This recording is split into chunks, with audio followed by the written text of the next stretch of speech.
واذكروا الله في أيام معدودات فمن تعجل في يومين فلا إثم عليه ومن تأخر فلا إثم عليه لمن اتقى واتقوا الله واعلموا أنكم إليه تحشرون۔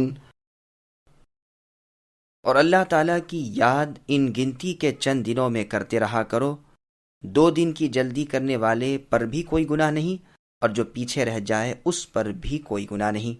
پرہیزگاروں کے لیے یہ ہے، اور اللہ تعالیٰ سے ڈرتے رہا کرو، اور جان رکھو کہ تم سب اللہ ہی کی طرف جمع کیے جاؤ گے۔ سامعین، اب اس آیت کی تفسیر سماعت کیجیے۔ ایام تشریق اللہ کا ذکر اور کھانے پینے کے دن ہیں۔ ایام معدودات سے مراد ایام تشریق اور ایام معلومات سے مراد ذی الحجہ کے 10 دن ہیں۔ ذکر اللہ یعنی اللہ کو یاد کرنے سے مراد یہ ہے کہ ایام تشریق میں فرض نمازوں کے بعد اللہ اکبر کہیں۔ رسول اللہ صلی اللہ علیہ وسلم فرماتے ہیں، عرفے کا دن قربانی کا دن، اور ایام تشریق ہمارے یعنی اہل اسلام کی عید کے دن ہے، اور یہ دن کھانے پینے کے ہیں۔ اور حدیث میں ہے، ایام تشریق کھانے پینے اور ذکر اللہ یعنی اللہ کو یاد کرنے کے دن ہیں۔ یہ حدیث پہلے گزر چکی ہے کہ مینا کے دن 3 ہیں، 2 دن کی جلدی کرنے والے پر کوئی گناہ نہیں۔ ابن عباس رضی اللہ عنہما فرماتے ہیں، ایام معدودات ایام تشریق ہیں، اور یہ 4 دن ہیں، 10ویں ذی الحجہ اور 3 دن اس کے بعد کے یعنی 10 سے 13 تک۔ ابن عمر، ابن زبیر اور ابو موسیٰ رضی اللہ عنہم، نیز عطا، مجاہد، عکرمہ، سعید بن جبیر، ابو مالک، ابراہیم نخعی، یحیی بن ابی کثیر، حسن، قتادہ، سدی، زہری، ربیع ابن انس، ضحاک، مقاتل ابن حیان، عطا خراسانی، امام مالک رحمہم اللہ وغیرہ بھی یہی فرماتے ہیں۔ علی رضی اللہ عنہ فرماتے ہیں، یہ 3 دن ہیں، 10ویں، 11ویں اور 12ویں۔ ان میں جب چاہو قربانی کرو، لیکن افضل پہلا دن ہے، مگر مشہور قول پہلا ہی ہے، اور آیت کریمہ کے الفاظ کی ظاہری دلالت اسی پر ہے، کیونکہ 2 دن کی جلدی اور دیر معاف ہے، تو ثابت ہوا کہ عید کے بعد 3 دن ہونے چاہیے، اور ان دنوں میں اللہ کا ذکر کرنا قربانیوں کے ذبح کے وقت ہے۔ اور یہ بھی پہلے بیان ہو چکا ہے کہ راجح مذہب اس میں امام شافعی رحمہ اللہ کا ہے کہ قربانی کا وقت عید کے دن سے ایام تشریق کے ختم ہونے تک ہے، اور اس سے مراد نمازوں کے بعد مقررہ ذکر بھی ہے، اور ویسے عام طور پر بھی اللہ کو یاد کرنا مراد ہے، اور اس کے مقررہ وقت میں گو علماء کرام کا اختلاف ہے، لیکن زیادہ مشہور قول جس پر عمل درآمد بھی ہے یہ ہے کہ عرفے کی صبح سے ایام تشریق کے آخری دن کی عصر کی نماز تک۔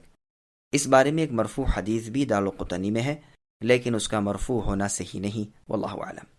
صحیح بخاری میں ہے، عمر رضی اللہ عنہ اپنے خیمے میں تکبیر کہتے، اور آپ کی تکبیر پر بازار والے لوگ تکبیر کہتے، یہاں تک کہ مینا کا میدان گونج اٹھتا۔ اسی طرح یہ مطلب بھی ہے کہ شیطانوں کو کنکریاں مارتے وقت تکبیر اور ذکر اللہ کیا جائے، جو ایام تشریق کے ہر دن ہوگا۔ ابو داؤد وغیرہ میں حدیث ہے کہ بیت اللہ کا طواف، صفا مروہ کی سعی، شیطانوں کو کنکریاں مارنا، یہ سب اللہ تعالیٰ کے ذکر کو قائم کرنے کے لیے ہے۔ چونکہ اللہ تعالیٰ نے حج کی پہلی اور دوسری واپسی کا ذکر کیا، اور اس کے بعد لوگ ان پاک مقامات کو چھوڑ کر اپنے شہروں اور مقامات کو لوٹ جائیں گے، اس لیے ارشاد فرمایا کہ اللہ سے ڈرتے رہا کرو، اور یقین رکھو کہ تمہیں اللہ کے سامنے جمع ہونا ہے بروز قیامت کے۔ اللہ ہی نے تمہیں زمین میں پھیلایا، پھر وہی تمہیں ایک دن سمیٹ لیں گے، پھر اللہ ہی کی طرف حشر ہوگا، بس جہاں کہیں بھی ہو اللہ سے ڈرتے رہا کرو۔ وَمِنَ النَّاسِ مَن يُعْجِبُكَ قَوْلُهُ فِي الْحَيَاةِ الدُّنْيَا وَيُشْهِدُ اللَّهَ عَلَى مَا فِي قَلْبِهِ وَهُوَ أَلَدُّ الْخِصَامِ وَإِذَا تَوَلَّى سَعَى فِي الْأَرْضِ لِيُفْسِدَ فِيهَا وَيُهْلِكَ الْحَرْثَ وَالنَّسْلَ وَاللَّهُ لَا يُحِبُّ الْفَسَادَ وَإِذَا قِيلَ لَهُ اتَّقِ اللَّهَ أَخَذَتْهُ الْعِزَّةُ بِالْإِثْمِ فَحَسْبُهُ جَهَنَّمُ وَلَبِئْسَ الْمِهَادُ وَمِنَ النَّاسِ مَن يَشْرِي نَفْسَهُ ابْتِغَاءَ مَرْضَاتِ اللَّهِ وَاللَّهُ رَءُوفٌ بِالْعِبَادِ۔ اور بعض لوگوں کی دنیاوی غرض کی باتیں آپ کو اے نبی خوش کر دیتی ہیں، اور وہ اپنے دل کی باتوں پر رب کو گواہ کرتے جاتے ہیں، حالانکہ دراصل وہ زبردست جھگڑالو ہے، اور جب وہ لوٹ کر جاتا ہے تو زمین میں فساد پھیلانے اور کھیتی اور نسل کی بربادی کی کوشش میں لگا رہتا ہے۔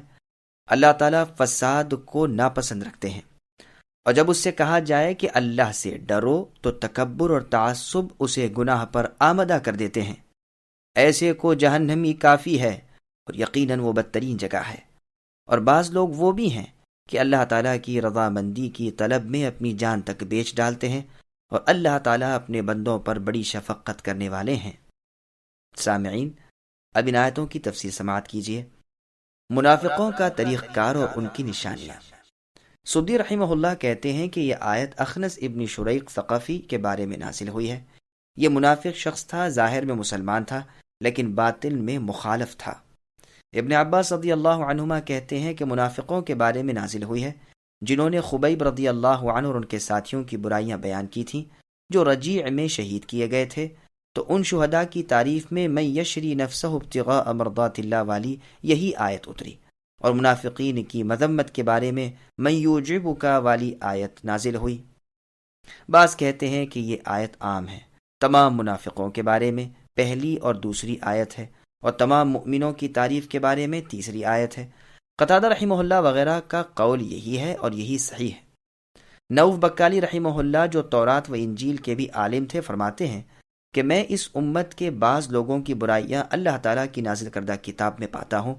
مرقوم ہے کہ بعض لوگ دین کے ہیلے سے دنیا کماتے ہیں، ان کی زبانیں تو شہد سے زیادہ میٹھی ہیں لیکن دل ایلوے مصبر سے زیادہ کڑوے ہیں۔ لوگوں کے لیے بکریوں کی کھالیں پہنتے ہیں لیکن دل ان کے بھیڑیوں جیسے ہیں۔ اللہ تعالیٰ فرماتے ہیں کہ کیا وہ مجھ پر جرأت کرتے ہیں اور میرے ساتھ دھوکے بازیاں کرتے ہیں؟ مجھے اپنی ذات کی قسم کہ میں ان پر وہ فتنہ بھیجوں گا کہ بردبار لوگ بھی حیران رہ جائیں گے۔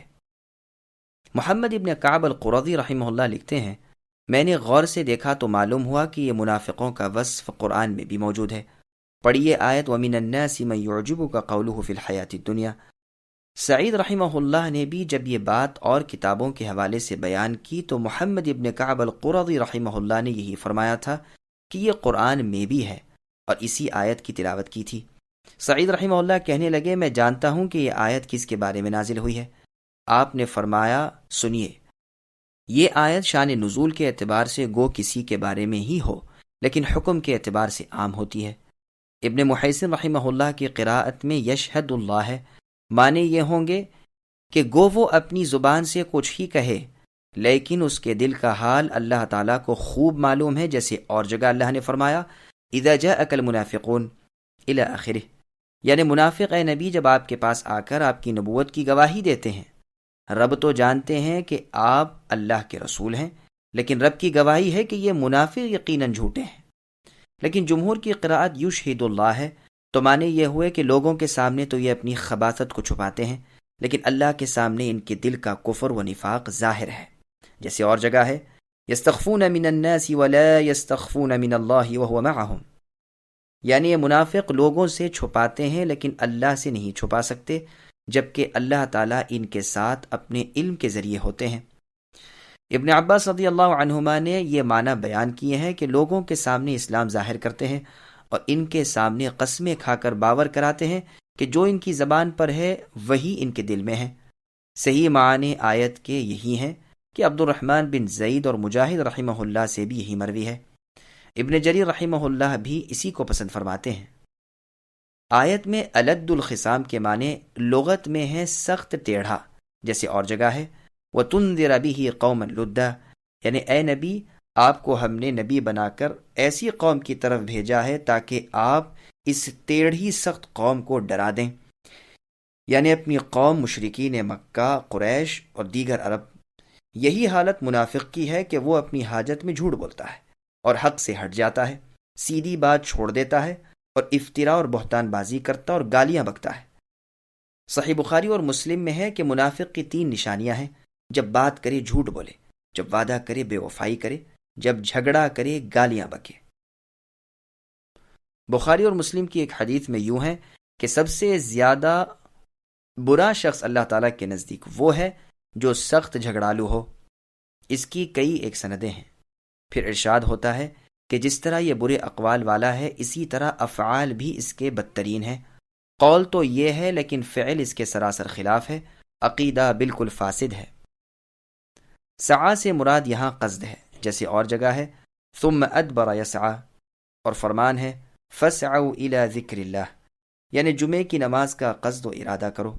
یہاں سعی کے معنی دوڑنے کے نہیں، کیونکہ نماز کے لیے دوڑ کر جانا ممنوع ہے۔ صحیح بخاری مسلم وغیرہ کی حدیث میں بھی ہے کہ جب تم نماز کے لیے آؤ تو دوڑتے ہوئے نہ آؤ بلکہ سکون و وقار کے ساتھ آؤ۔ غرض یہ کہ ان منافقوں کا قصد زمین میں فساد پھیلانا، کھیتی باڑی، زمین کی پیداوار اور حیوانوں کی نسل کو برباد کرنا ہی ہوتا ہے۔ یہ بھی معنی مجاہد رحمہ اللہ سے مروی ہیں کہ ان لوگوں کے نفاق اور ان کی بدکرداریوں کی وجہ سے اللہ تعالیٰ بارش کو روک لیتے ہیں، جس سے کھیتوں کو اور جانوروں کو نقصان پہنچتا ہے۔ اللہ تعالیٰ ایسے لوگوں کو جو بانی فساد ہوں ناپسند کرتے ہیں۔ ان بد کرداروں کو جب واعظ و تذکیر کے ذریعے سمجھایا جائے تو یہ اور بھڑک اٹھتے ہیں اور مخالفت کے جوش میں گناہوں پر اور آمدہ ہو جاتے ہیں، جیسے اور جگہ اللہ نے فرمایا وَإِذَا تُتْلَى عَلَيْهِمْ آيَاتُنَا بَيِّنَاتٍ تَعْرِفُ فِي وُجُوهِ الَّذِينَ كَفَرُوا الْمُنكَرَ، یعنی اللہ تعالیٰ کے کلام کی جب ان کے سامنے تلاوت کی جاتی ہے تو ان کافروں کے منہ چڑھ جاتے ہیں اور پڑھنے والوں پر جھپٹتے ہیں۔ سنو، اس سے بڑھ کر سنو، کافروں کے لیے ہمارا فرمان جہنم کا ہے جو بدترین جگہ ہے۔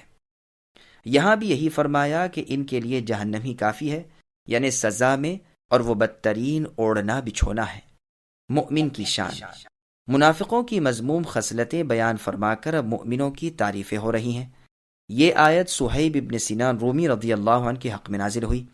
یہ مکے میں مسلمان ہوئے تھے۔ جب مدینہ کی طرف ہجرت کرنا چاہی تو کافروں نے ان سے کہا کہ ہم تمہیں مال لے کر نہیں جانے دیں گے، اگر تم مال چھوڑ کر جانا چاہتے ہو تو تمہیں اختیار ہے۔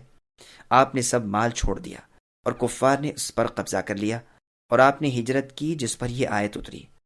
عمر ابن الخطاب رضی اللہ عنہ اور صحابہ کرام رضی اللہ عنہم کی ایک بڑی جماعت آپ کے استقبال کے لیے حرہ تک آئی اور مبارکبادیاں دیں کہ آپ نے بڑا اچھا بیوپار کیا، بڑے نفع کی تجارت کی۔ آپ یہ سن کر فرمانے لگے اللہ تعالیٰ آپ کی تجارتوں کو بھی نقصان والی نہ کرے۔ آخر بتاؤ تو صحیح کہ یہ مبارکبادیاں کیا ہیں؟ ان بزرگوں نے فرمایا آپ کے بارے میں رسول اللہ صلی اللہ علیہ وسلم پر یہ آیت نازل ہوئی ہے۔ جب رسول اللہ کے پاس پہنچے تو آپ نے بھی یہی خوشخبری سنائی۔ قریش نے صہیب ابن سنان رومی رضی اللہ عنہ سے کہا تھا کہ جب آپ مکے میں آئے تھے تو آپ کے پاس مال نہ تھا، یہ سب مال یہی کمایا ہے، اب اس مال کو لے کر ہم جانے تمہیں نہ دیں گے۔ چنانچہ آپ رضی اللہ عنہ نے مال کو چھوڑا اور دین لے کر خدمت رسول میں حاضر ہو گئے۔ ایک روایت میں یہ بھی ہے جب آپ ہجرت کے ارادے سے نکلے اور کفار مکہ کو علم ہوا تو سب نے ان کو گھیر لیا۔ آپ نے اپنے ترکش سے تیر نکال لیے اور فرمایا اے مکے والو، تم خوب جانتے ہو کہ میں کیسا تیر انداز ہوں، میرا ایک نشانہ بھی خطا نہیں جاتا، جب تک یہ تیر ختم نہ ہوں گے میں تم کو چھیدتا رہوں گا، اس کے بعد تلوار سے میں تم سے لڑوں گا، اور اس میں بھی تم میں سے کسی سے کم نہیں ہوں۔ جب تلوار کے بھی ٹکڑے ہو جائیں گے پھر تم میرے پاس آ سکتے ہو، پھر جو چاہو کر لو، اگر یہ تمہیں منظور ہے تو بسم اللہ، ورنہ سنو میں تمہیں اپنا تمام مال دے دیتا ہوں، یہ سب لے لو اور مجھے جانے دو۔ چنانچہ وہ مال لینے پر رضامند ہو گئے اور اس طرح آپ نے ہجرت کی۔ رسول اللہ کے پاس پہنچنے سے پہلے ہی وہاں بذریعہ وحی یہ آیت نازل ہو چکی تھی۔ آپ کو دیکھ کر رسول اللہ نے مبارکباد دی۔ یہ روایت مستدرک حاکم کی ہے۔ اکثر مفسرین کا یہ قول بھی ہے کہ یہ آیت عام ہے، ہر مجاہد فی سبیل اللہ کی شان میں ہے، جیسے اور جگہ ہے ان اللہ اشتری من المؤمنین انفسهم واموالهم بان لهم الجنہ الآیات، یعنی اللہ تعالیٰ نے مؤمنوں کی جانیں اور مال خرید لیے ہیں اور ان کے بدلے جنت دے دی ہے۔ یہ اللہ کی راہ میں جہاد کرتے ہیں، مارتے بھی ہیں اور شہید بھی ہوتے ہیں۔ اللہ تعالیٰ کا یہ سچا وعدہ تورات و انجیل اور قرآن میں موجود ہے۔ اللہ تعالیٰ سے زیادہ سچے عہد والا اور کون ہوگا؟ تم اے ایماندارو اس خرید و فروخت اور عدل بدلے سے خوش ہو جاؤ، یہی بڑی کامیابی ہے۔ ہشام بن عامر رضی اللہ عنہ نے جب کفار کی دونوں صفوں میں گھس کر ان پر ایک و تنہا بے پناہ حملہ کر دیا تو بعض لوگوں نے اسے خلاف شرع سمجھا، لیکن عمر اور ابو ہریرہ رضی اللہ عنہما وغیرہ نے ان کی تردید کی اور اسی آیت من یشری کی تلاوت کر کے سنا دی۔